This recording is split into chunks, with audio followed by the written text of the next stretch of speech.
तो आज हम एक ऐसी किताब को समझने की कोशिश करेंगे जो आपको आराम देने का वादा तो बिल्कुल नहीं करती, बल्कि सच से सीधे सीधे सामना करने को कहती है। चलिए देखते हैं इसमें क्या है। मतलब पहली लाइन से ही ये साफ हो जाता है कि भाई ये कोई आम सेल्फ हेल्प गाइड नहीं है।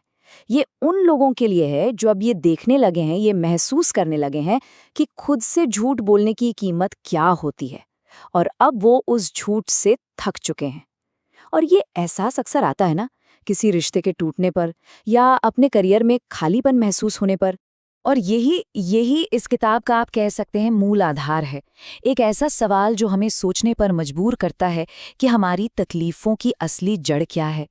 क्या ऐसा हो सकता है कि हमारी ज़्यादातर परेशानियां इसलिए हैं क्योंकि हम कुछ झूठों को, कुछ ऐसी बातों को पकड़ कर बैठे हैं जिन्हें छोड़ना नहीं चाहते। वो झूठ जिन्हें हमने शायद समाज, अपने करियर या रिश्तों के नाम पर बड़े प्यार से सजाया हुआ है। तो चलिए सबसे पहले उसी चीज को तोड़कर देखते हैं जिसे हम सबसे ज्यादा महत्व देते हैं, हमारा स्व या सेल्फ। और इसकी शुरुआत करते हैं एक बहुत ही पॉपुलर आइडिया से, सेल्फ लव। अब ये जो नजरिया है, ये सेल्फ लव के हमारे उस आरामदायक विचार को पूरी तरह से पलट देता है। इसके हिसाब से सेल्फ लव कोई अच्छी फीलिंग नहीं है, बल्कि ये तो खुद को बिना किसी बहाने के पूरी ईमानदारी से देखने का एक निर्मम काम है। मतलब बात खुद को बेहतर महसूस कराने की नहीं है, बात है खुद के प्रति सच्चे होने की, फिर चाहे वो कितना भी मुश्किल क्यों न लगे। और ये जो कोट है, ये इस बात को और भी साफ कर देता है। किताब कहती है कि खुद को जानना मतलब अपने आप में कुछ नया जोड़ना नहीं है, बल्कि जो झूठा है उसे घटाना है। ये कोई बेहतर नकाब बनाने के बारे में नहीं है, ये तो हिम्मत करके ये देखने के बारे में है कि वो झूठा नकाब जिसे हम अपनी पहचान समझ बैठे हैं, वो कैसे टूटकर बिखरता है।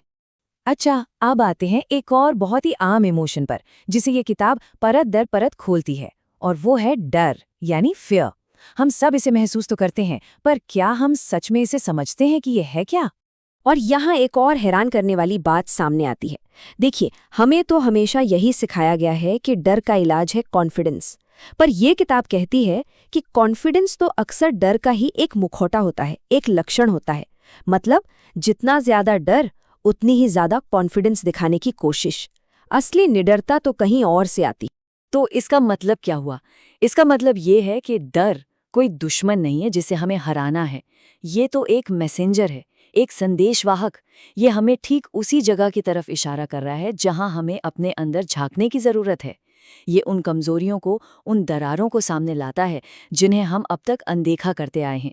ये दिखाता है कि हम कहाँ सच्चाई पर नहीं, बल्कि किसी बाहरी चीज पर टिके हुए हैं। और सबसे मुश्किल बात जानते हैं क्या है? डर कभी भी डर की शक्ल में नहीं आता। वो तो अक्सर ऐसे अच्छे अच्छे कपड़े पहनकर आता है जिनकी समाज में बड़ी इज्जत है। कभी जिम्मेदारी बनकर, कभी प्यार, कभी ड्यूटी, तो कभी करियर बनकर। और इसीलिए उसे पहचानना इतना मुश्किल हो जाता है।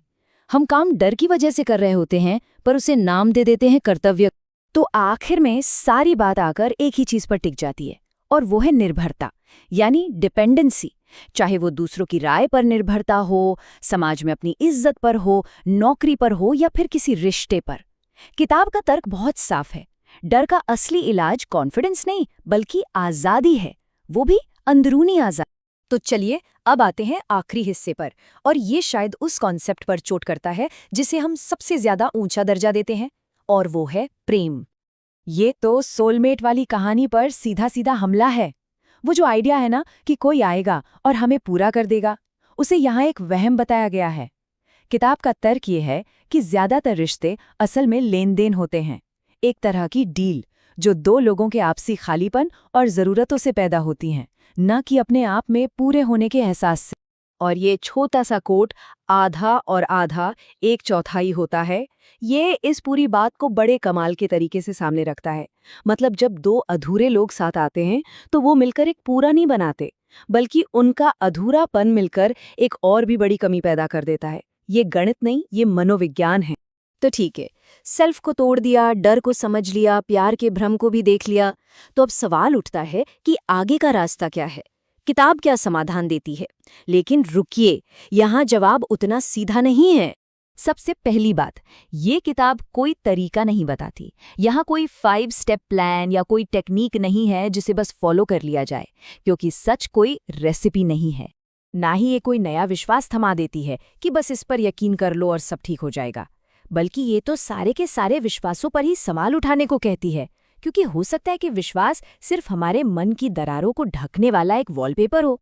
और हाँ, ये कोई आसान रास्ता भी नहीं दिखाती। ये साफ साफ कहती है कि सच्चाई का सफर आरामदायक नहीं होने वाला। ये उन लोगों के लिए बिल्कुल नहीं है जो कोई शॉर्टकट या फटाफट समाधान ढूंढ रहे हैं। तो फिर सवाल वहीं का वहीं है। अगर कोई तरीका नहीं है, कोई विश्वास नहीं है और कोई आसान रास्ता भी नहीं है, तो फिर जवाब क्या है, करना क्या है? और यहीं पर किताब का सबसे गहरा और शक्तिशाली संदेश आता है। एकमात्र तरीका है लगातार और पूरी ईमानदारी से खुद को देखना, अपने विचारों को, अपनी भावनाओं को, अपने इरादों को बस देखना, बिना जजमेंट के, बिना खुद का बचाव किए। ये कोई काम नहीं है जो दिन में एक बार करना है, ये तो जीने का एक तरीका है, और शायद बिना माफी के सत्य की तरफ जाने का यही एकमात्र रास्ता है। ये एक ऐसा ख्याल है जो सोचने पर मजबूर कर देता है।